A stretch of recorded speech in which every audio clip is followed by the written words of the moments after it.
3រោគសញ្ញានៃបញ្ហាជំងឺរលាកទ្វារមាសសម្រាប់បញ្ហាជំងឺរលាកទ្វារមាសនេះគឺនេះខ្ញុំជួបច្រើនមែនទែនមួយរយៈនេះជាពិសេសគឺបងប្អូនអ្នកដែលគាត់មានដៃគូឬក៏មានគ្រួសារនឹងតែម្ដងសម្រាប់រោគសញ្ញាទី1ដែលបងប្អូនយើងអាចស្កត់សម្គាល់ឃើញនៅខ្លួនឯងនេះគឺបងប្អូនអាចមានអាការៈឡើងក្រហមនៅបរិវេណតំបន់ទ្វារមាសឬក៏មានការឡើងហើមនៅបរិវេណតំបន់ទ្វារមាសសម្រាប់រោគសញ្ញាទី2បងប្អូនចាប់ផ្ដើមមានអាការៈក្តៅក្រហល់កាហាយអំឡុងពេលដែលយើងបត់ជើងតូចឬក៏អំឡុងពេលដែលយើងរស់នៅជាមួយនឹងដៃគូតែម្ដងសម្រាប់រោគសញ្ញាទី3វិញគឺបងប្អូននឹងអាចមានការធ្លាក់សមកធំក្លិន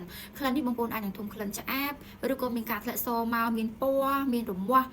នៅបរិវេណតំបន់ទ្វារមាសរបស់យើងឈិបឬក៏ skip នៅកន្លែងហ្នឹងតែម្ដងណាហើយបើសិនជាបងប្អូនយើងកំពុងតែសង្ស័យឬក៏ឃើញតែខ្លួនឯងកើតមានបញ្ហា